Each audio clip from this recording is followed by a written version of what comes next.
Not all landlords are good landlords. You won't know until you've moved into a property. If it's our up at the government, you can't evict for longer. If a tenant feels like the landlord is being ridiculously greedy with their proposed rent increases, my advice to all tenants is you have to say to the agency, then you've probably got another 4 to 6 months of court backlog and process to assess rent increases before disputes are taken to a tribunal. A lot of landlords would be probably behind in their mortgage. What has changed since the bill was announced? What developments have taken place? It's going pretty quick. It's expected to become law by the end of this year. It was expected spring, summer this year. That's been pushed out. It's gone through the House of Commons. It's in the House of Lords. They're debating some changes. We'll touch on those little potential changes in a minute. Then it'll go to royal assent, and then it'll probably be law come October, November, December. Last quarter this year, I reckon. Okay. So there is still time for back and forth and changes. It's not completely signed off yet. They're obviously debating it and discussing it. And I imagine they're debating some of the things that you mentioned on the last show, because it wasn't quite as clean cut as maybe some policymakers wanted it to be when they wrote the bill. I do feel like they've maybe started to backtrack a little bit on the amount of unfairness there was going to be towards landlords with the bill. For example, what's being talked about is the bill proposed that a landlord...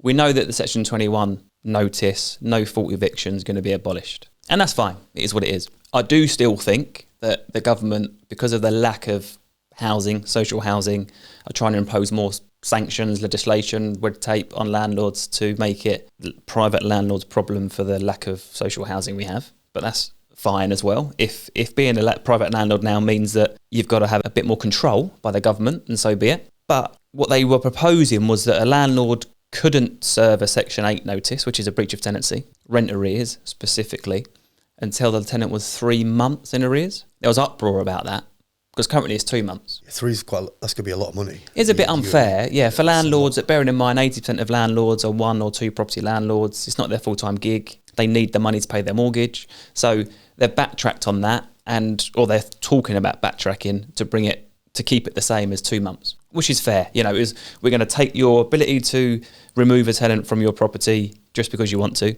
We're going to remove the ability to take them to court for rent arrears until they're 3 months in arrears. And it all become a little bit like, it's almost like anti-landlord. Balancing a bit more out now, that I think 2 months is reasonable. It's always been that way. I still think it's a bit too late, because a lot of landlords would be probably behind in their mortgage by that point. And that's then their mortgage lender is starting to take action while they go through the courts. The court's got a huge, long process. And let's not forget that it's not, and this is another part of the bill, it's not just you can't get them out until they're 2 months in arrears. Like, you can start the eviction process. Yeah, that's what I was going to ask. It's like, it wouldn't be like the end of the 2 months and then that's it, it's sorted out. It's more like the end of the 2 months, right now I can do something. Then you've probably got another 4 to 6 months of court backlog and process. All the while the tenant's in the property and you're not getting any money. Yeah. Oh man, how does that even work for a landlord? And I think, again, most tenants would feel the pain. I think you were a tenant once upon a time, right? Oh yeah, huge part. Like most of my life. And you would understand that if I was 4 months late on my rent for my property, that's going to probably affect my landlord negatively. Yeah. Unless it's some corporation landlord, but even then, your rent pays for the maintenance of the property. Yes, some profit if they're a business, but it's not. Buy-to-lets isn't as lucrative as it used to be, for sure. There was like a big boom of it, right? Yeah. It was kind of like... Fees are high, taxation's changed, yada, yada, yada, and it isn't as lucrative as it used to be. There's still most likely long-term capital growth. That's lucrative over a long-term period. Yeah. But month-to-month, day-to-day, it's not hugely lucrative. So that's one good thing that's going to change, or they're talking about changing. The other thing is removing... So what they were talking about is that a tenant couldn't pay rent up front, like 6 months up front. And they're looking to rewind that. I was just getting the latest updates, and I've got it on my iPad here. It's going to be in the House of Lords from the 22nd of April. What are we now? 10th. Yeah. So it's going to start going. Then it'll start getting debated by the House of Lords. And the proposed changes, the key amendments are bringing the 3 month rent arrears grounds for eviction to keeping it at 2 months. But they're proposing a caveat to exempt arrears caused by issues with universal credit payments. Now, I find that incredible. That's interesting. As in, if it's our cock up at the government, we're going to give you can't do it, you can't evict for longer. So interestingly there, the update states that they also propose a caveat to exempt arrears caused by issues with universal credit payments, which comes from the government or So if the government are messing up and you're a landlord, then it's kind of like, well, lucky we messed up, but Yeah, give us we'll more. sort it out at Give us some more point. time to correct it at some point, and then you'll be flush again. I guess for the landlord, there's some reassurance that they will sort that out. The government aren't going to be like, well, we're just gonna, well, you'd hope. No, We're just not yeah. gonna pay you. I don't think they're going to It bump you. It will get fee. The other good thing, which I think is really good, is that they're proposing the National Residential Landlords Association, the NRLA. If you're a private landlord that doesn't have your properties managed, you should absolutely get in touch with them.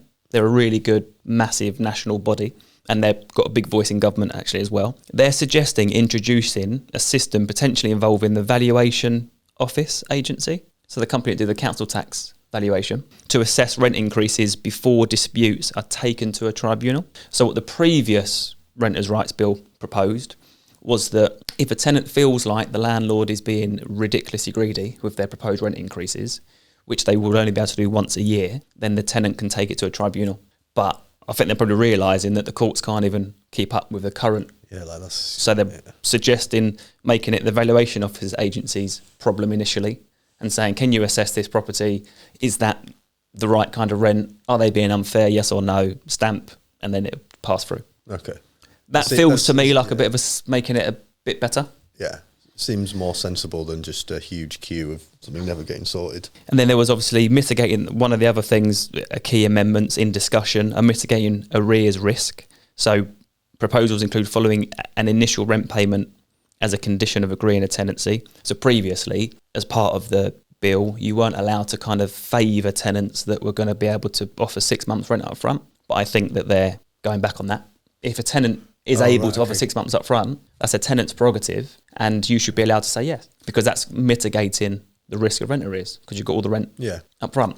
We're going to be talking about advice for tenants in a minute, but this is a really, really important one, and we get it a lot. If you can offer a landlord to pay their rent up front, we had it today actually in our agency, it's a great sweetener, I guess, but there's a massive, massive caveat to it. You have to, my advice to all tenants is, you have to say to the agency, I'll pay you the 6 months up front, but I want you to pay my landlord monthly. Okay. Really, really important, because not all landlords are good landlords. And we agreed this on the last podcast, right? Most of them are good, but you won't know until you've moved into a property. And with rents as high as they are, 6 months rent, you're talking 6 to 8 grand minimum. That gets transferred to the landlord. Your boiler breaks the next week, and they're like, oh, yeah. So it's great that you can offer up front, and if you can, high five. And you will probably get a yes from the landlord, because all a landlord wants is absolute guarantee they're going to get their rent. Yeah. But it doesn't necessarily have to be in their bank account right at the start of the tenancy. You can say, I'll offer you 6 months up front, but I want it held by the agency and I want it paid to the landlord each month. And the agency will always do that, I guess, because it's in their interest as well, right? They're like, yeah. They won't charge for anything like that. It's just like. And but then a landlord might say, no, I want it all up front. And we just submit in, and we would have to say to the tenant that can you put in writing that you're happy for us, if the tenant's happy for that. Generally it's when we're managing the property as well. Yeah. Because that's fine, because we're in control. When we manage a tenancy, we're allowed to be what's called the agent of necessity. So we can overrule our landlord's decision. Oh, really? So you could be like, actually, they are getting that boiler, because exactly. Yeah, you can't do that. And you could spend the landlord's money because you've got the account. Yeah, because we've got it in advance, but we'll be getting it next month anyway. Yeah, because we collect the rent and manage a property, and we've had to actually do that in a couple of occasions. Not because the landlords were horrible, because they went AWOL, and it was because there was a big situation, and they had death in the family, they were uncontactable, and we had to just go ahead and get something fixed. So that's really important advice for tenants. If you're paying up front, ideally have the agent hold the rent and pay the landlord monthly.